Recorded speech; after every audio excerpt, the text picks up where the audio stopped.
Shalom saudara-saudara dikasih Tuhan. Kita sudah sampai di pengalihan Alkitab kita di kitab Matius pasal yang ke-12. Kita akan baca di ayat yang pertama sampai yang ke-8. Murid-murid memetik gandum pada hari Sabat. Pada waktu itu, pada hari Sabat, Yesus berjalan di ladang gandum. Karena lapar, murid-muridnya memetik bulir gandum dan memakannya. Melihat itu, berkatalah orang-orang Farisi kepadanya, "Lihatlah, murid-muridmu berbuat sesuatu yang tidak diperbolehkan pada hari Sabat."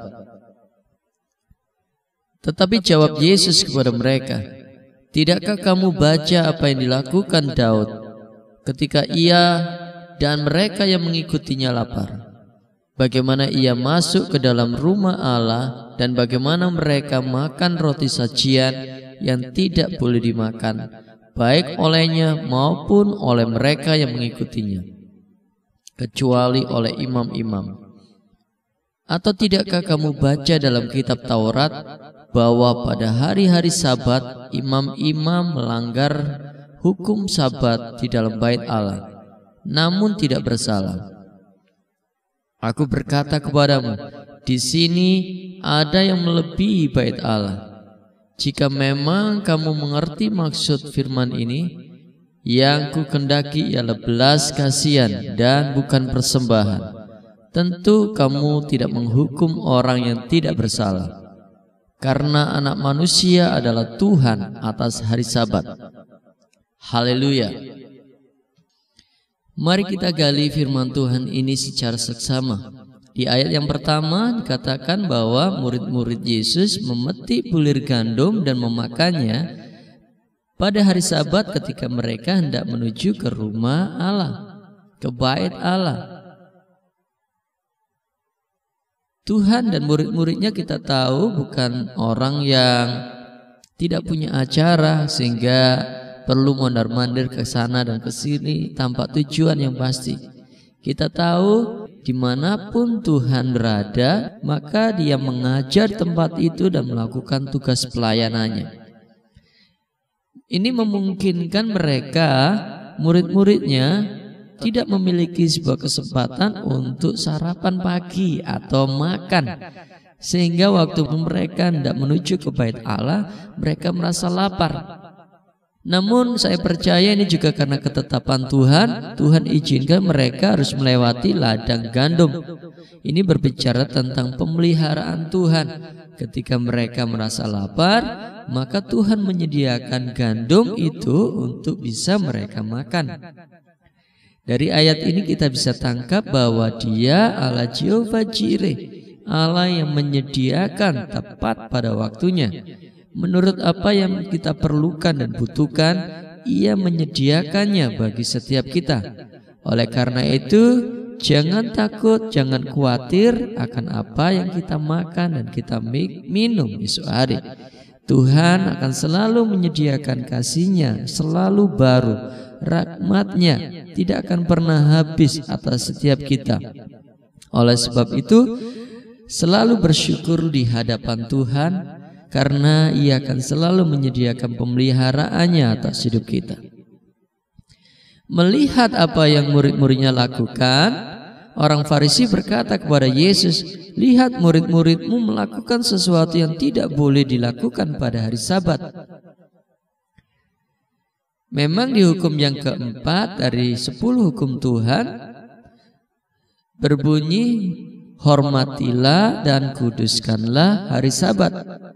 Orang-orang Farisi membuat aturan bagaimana cara menguduskan dan bagaimana cara menghormati hari Sabat dengan tidak boleh melakukan sesuatu apapun pada hari itu. Bahkan untuk sesuatu yang kita lakukan baik, itu juga tidak diizinkan dan tidak diperbolehkan. Tradisi itu begitu melekat sehingga memetik bulir gandum saja dilarang pada hari Sabat. Ayat yang ketiga, keempat, dan yang kelima, Yesus mengungkit kembali kisahnya Daud. Waktu Daud dan murid-muridnya merasa lapar, karena tidak mendapatkan makan, ia masuk ke rumah Allah dan makan makanan yang seharusnya untuk imam. Ia makan roti sajian. Dan Tuhan Yesus juga mengungkapkan sebuah cerita apa yang dilakukan oleh imam-imam pada hari Sabat. Mereka mempersiapkan mengolah roti sajian, membuat persiapan untuk persembahan untuk korban pada hari Sabat, namun juga tidak dikatakan bersalah. Ada 3 alasan kenapa Tuhan Yesus membenarkan apa yang murid-muridnya lakukan pada hari Sabat. Kita akan baca ayat yang ke-6. Aku berkata kepadamu, di sini ada yang melebihi bait Allah. Jika ibadah dalam bait Allah membenarkan apa yang dilakukan oleh para imam dalam melayani, maka ibadah terhadap Kristus akan terlebih lagi membenarkan murid-murid dalam apa yang mereka lakukan ketika mereka mengikutinya.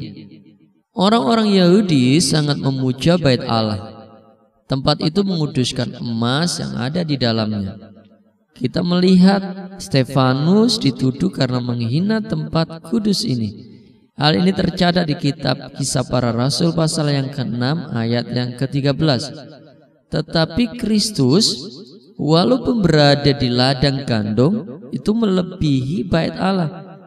Karena di dalam Dia, di dalam Yesus, hadirat Allah itu tidak diam secara kiasan, tetapi seluruh kepenuhan kealahan secara jasmani nampak nyata dalam setiap kehadiran Yesus.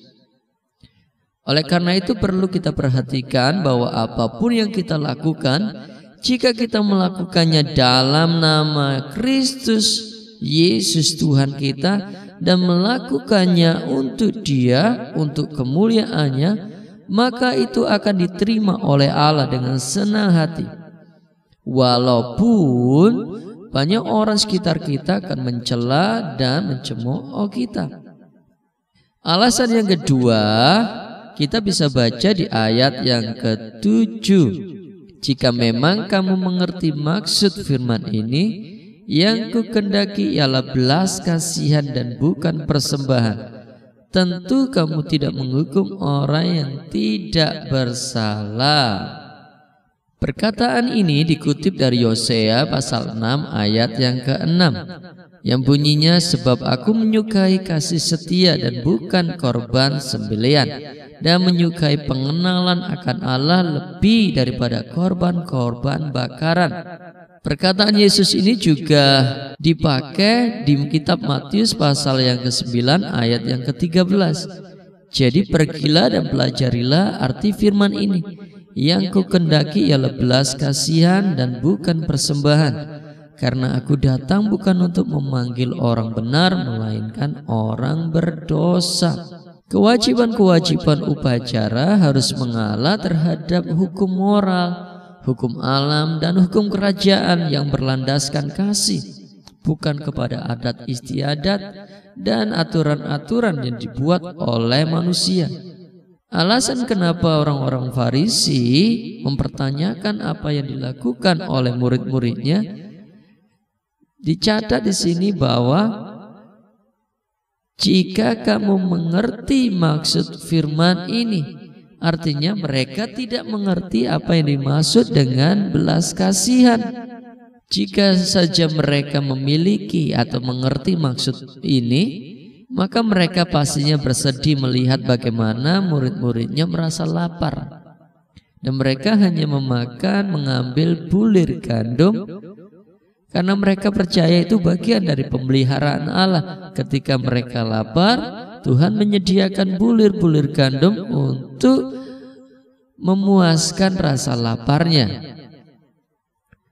Dari ayat ini kita bisa perhatikan 3 hal. Yang pertama, ketidaktahuan adalah penyebab mengapa kita dengan cepat atau tidak berperasaan mencela saudara-saudara kita, menganggap mereka bersalah. Hal yang kedua adalah ternyata kita tidak cukup hanya sekedar membaca atau mengetahui tentang isi kitab suci. Kita harus mengerti maksudnya. Kita harus merenungkannya, firman itu, dan menghidupinya. supaya kita tidak gampang mencela orang. Yang ketiga adalah jika Bapak Ibu Saudara Tuhan percayakan untuk mengajar dan menasihati orang lain, penting untuk kita mengerti supaya apa yang kita ajarkan adalah segala yang benar yang datang daripada Tuhan.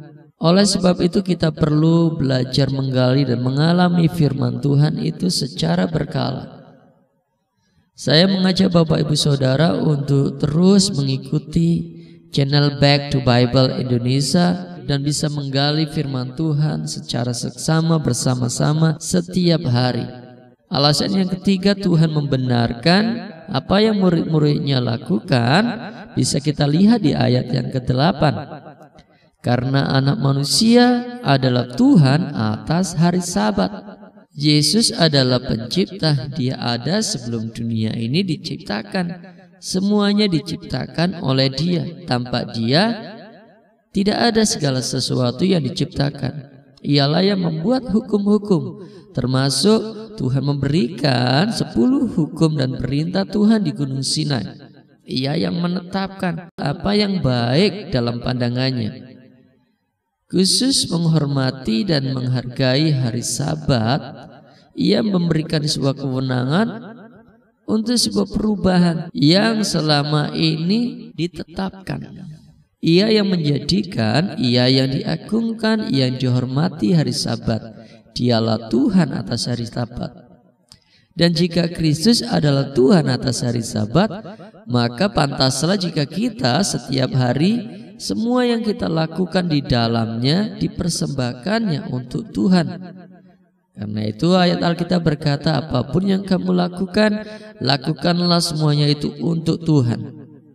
Dengan kuasa yang dimilikinya ini, Kristus di sini menetapkan bahwa segala perbuatan yang didorong oleh kasih kepada Tuhan dan kepada sesama dibenarkan dan diperbolehkan dilakukan pada hari Sabat.